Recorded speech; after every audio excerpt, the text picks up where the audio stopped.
Salut à toi qui veux reprendre le contrôle de ta vie, ici c'est Zenrila.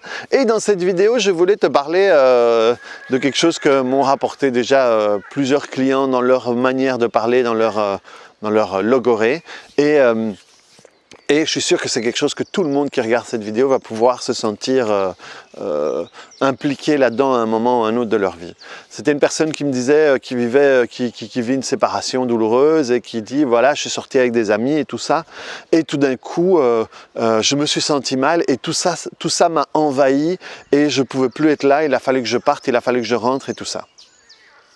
Et d'autres personnes qui disaient là, oui j'étais là et alors la colère est venue et m'a vraiment attrapé et a pris le contrôle de moi.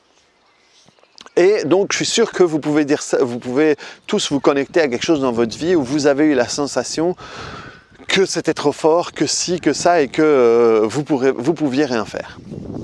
Eh bien je voulais partir de ce concept-là.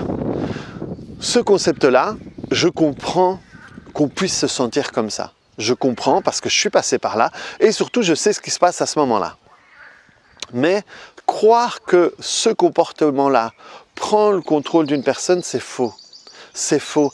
Elle ne s'est pas laissée envahir. À ce moment-là, ça m'a envahi et on a l'impression qu'elle parle d'un tsunami, quoi, d'une vague comme ça. Et c'est pas qu'elle... L'autre truc l'a envahi, comme si cette tristesse était une personne à part entière, était une personne qui avait un cerveau, un moyen et un truc et des moyens. Non, c'est à un moment, même si c'est inconsciemment, elle a accepté que ça l'envahisse. Elle l'a laissé s'envahir. Hein? Et là-dedans, effectivement, mon but, ou comme l'autre, quand il parle de la colère, il a laissé la colère prendre le contrôle. C'est pas la colère qui est arrivée, il dit je vais prendre le contrôle. Non, c'est lui qui à un moment a laissé la porte ouverte et a autorisé la colère prendre le contrôle.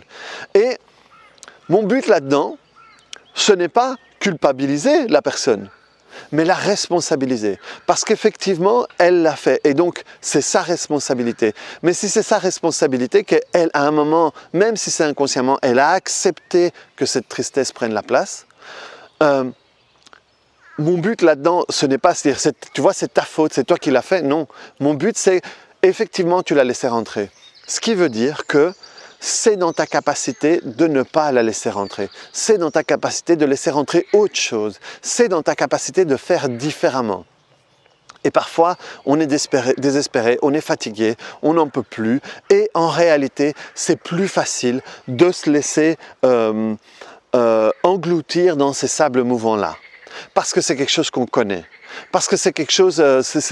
vous savez, il y a une métaphore pas très belle que j'utilisais dans le temps. C'est que nos problèmes, ce genre de truc-là, c'est comme un bain de caca. Et on est dans le bain de caca jusque-là. Et on n'en peut plus parce que ça pue, parce que c'est dégueulasse et tout ça. Donc vous avez bien l'image, vous l'êtes fait. Le truc, c'est que pour sortir du bain de caca, à un moment, parce que le caca, ça pue, mais c'est chaud, c'est bien, on est bien au chaud là-dedans, on est habitué, on y connaît, en plus c'est notre caca, on est habitué à ça. Pour sortir du caca, il faut se lever et il faut passer par un moment où on va avoir froid. Non seulement on va avoir froid, mais en plus on va devoir se laver, peut-être avec une eau froide. Et donc tout ça, c'est une partie qui est inconfortable. Et c'est la partie du travail. C'est la partie où je vais travailler, je vais retourner, je vais nettoyer, je vais retourner, je vais nettoyer. C'est la partie du travail. Mais quand j'aurai fait ce travail-là, je ne serai plus dans le bain de merde. Ça ne va plus puer de la même manière. Et je serai sorti de là. Et le truc, c'est que, voilà, moi, la partie, ce qui m'intéresse, effectivement, dans un premier temps, c'est qu'elle comprenne que c'est elle qui laisse rentrer l'autre.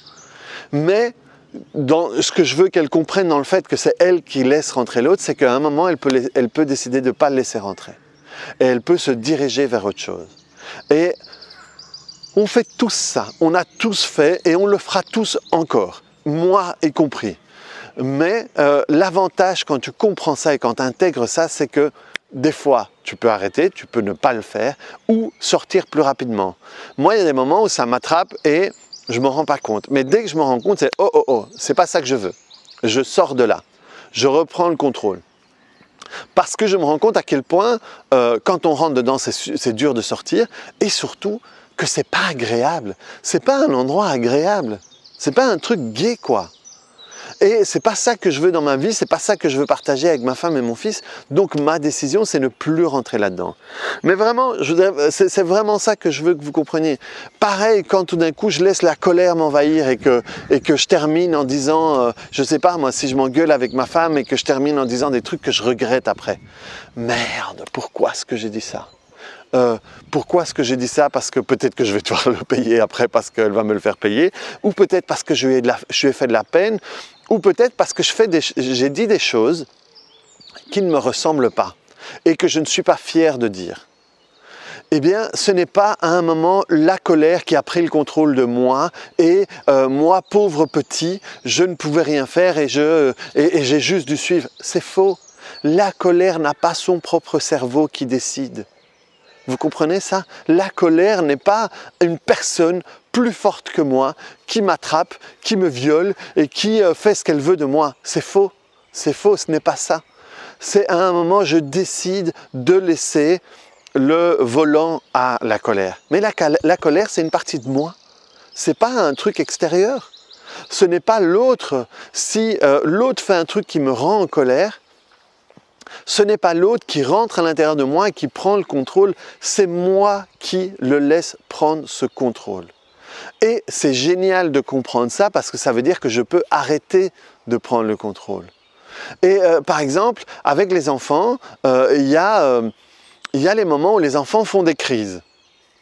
Et certains plus que d'autres. Et mon fils, il y a eu des périodes où il a fait des crises et donc ce que j'ai fait, c'est que j'ai étudié là-dessus. J'ai fait comme je fais à chaque fois quand j'ai une imitation. Et il y a un truc qui a été super important pour moi à comprendre, c'est que c'est pas contre moi qui fait la crise. Et c'est génial parce que même lui, il comprend. Des fois, il dit, je suis pas fâché sur vous, je suis fâché sur moi. Et c'est ça le truc, c'est que, et quand il se met en colère et qu'il dit des trucs, c'est pas contre moi. Et dès que j'ai compris ça, je ne suis plus en réaction où je vais peut-être encore plus me fâcher ou plus m'énerver ou avoir envie je ne sais pas moi, de le punir ou de ci ou de ça. Non, c'est pas contre moi. Et à partir du moment où je comprends que c'est pas contre moi, eh bien maintenant il peut, même si ça arrive très rarement parce que en plus j'ai appris des trucs, je vais faire une vidéo là-dessus sur les trucs, comment réagir dans ces moments-là. Ça veut dire que je ne surréagis plus à ce qu'il fait. Et donc quand il est fait, moi je peux garder mon calme. Et comme je garde mon calme, mais ça ne va pas alimenter son truc à lui. Et ça passe beaucoup plus vite parce que je me rends compte que c'est pas du tout contre moi. Et donc je ne laisse plus la colère ou toutes les conneries, vous savez, des fois d'ego avec les autres. Je laisse pas ça prendre le contrôle de mon véhicule. Et c'est génial parce que tout d'un coup on peut voir quelqu'un s'égosiller pour nous mettre en colère et nous, ben non mec, j'ai pas envie de rentrer là-dedans. C'est moi qui décide et je vais pas rentrer là-dedans. Et c'est génial parce qu'à ce moment-là on a un avantage énorme sur l'autre. Parce qu'on ne rentre pas dans le jeu. Et à ce moment-là c'est moi qui décide. Et pareil, quand je me sens mal, je peux décider, par exemple, quand vous prenez la vidéo que j'avais faite sur la position et le mouvement, se mettre en mouvement, ça va nous aider à ne pas laisser qu'un truc désagréable prenne place en nous. Et donc vraiment, c'est vraiment ça. Je vais pas partir là-dessus parce que sinon ça va être trop long, mais vraiment comprendre, et je le répète plusieurs fois, ce n'est pas l'autre truc qui vous envahit et qui vous met dans une situation où vous ne pouvez pas contrôler. C'est vous qui, à un moment, lui laissez le contrôle du truc. Et ce contrôle, vous pouvez le reprendre. Et vous pouvez décider, ben non, je ne vais pas là-dedans. Et alors, il y a plein de trucs, de nouveau, je reviendrai sur les trucs, je ferai une vidéo sur les trucs, mais respirer, un mouvement où vous dirigez vers autre chose, plus positif dans votre tête et alimenter ça différemment. Mais vraiment, ce que je veux dans cette vidéo, c'est que tu te rendes compte que dans ces moments-là, dans un premier temps, tu fais partie du problème. C'est toi qui autorises à. Et tu es la clé du problème. Parce que si tu n'autorises pas à, ça ne rentre pas. C'est vraiment ça que je veux que tu comprennes. Et c'est génial parce que quand tu ne comprends pas, tu dis « Ah, donc je peux décider que ça ne rentre pas. c'est la première partie, donc déjà tu reprends le contrôle de ta vie. La première partie se dit, ah ok, oui, donc j'ai le droit de refuser. Ok, hop, tiens, je me rends compte que je peux refuser. Et ce qui est génial par après, c'est si je peux refuser et si je peux empêcher que ça rentre, ça veut dire que je peux décider de faire rentrer d'autres choses. Et tu peux décider de faire rentrer des choses positives à la place ou à n'importe quel moment. Et ça, c'est génial. Et ça, c'est génial parce que là, non seulement tu reprends le contrôle de ta vie, mais tu crées ta vie. Et ça, c'est génial. Donc voilà, reprends le contrôle de ta vie, décide de cliquer sur le bouton j'aime, de t'abonner si ce n'est pas encore fait, et puis viens voir d'autres vidéos, et puis n'hésite pas à commenter. Commente, est-ce que ça t'éclaire? Est-ce que tu ne comprends pas encore? Est-ce que c'est encore flou? Est-ce que tu te rends compte que tu faisais ça et tu as trouvé? Est-ce que tu as des astuces pour ne pas rentrer là-dedans? Par exemple, elle a une astuce, la grenouille. Elle veut le crier. Et oh, regardez, attends, hop, regardez, il y a, hop, j'ai mes lunettes noires, donc je ne sais pas si vous voyez, il y a le canard avec ses petits canards. Donc j'ai mes lunettes noires et je ne vois pas bien, mais je crois que vous devez le voir. Donc voilà, c'est ça, vivre un peu à la campagne. On les voit grandir, on les voit trucs. Bon, soit. Il faut que j'arrête de m'éparpiller. Donc voilà, reprends le contrôle de ta vie et arrête de te laisser envahir et de croire que l'autre est plus fort que toi. Rends-toi compte que c'est toi le plus fort. C'est toi le plus fort de ta vie. Et que rien ne se passe dans ta vie sur la longueur, je vais dire. Il y a des moments ponctuels, mais sur la longueur, rien ne se passe dans ta vie sans que tu aies la possibilité de décision, de contrôle. Donc voilà, reprends le contrôle de ta vie et à bientôt dans une autre vidéo. Allez, salut!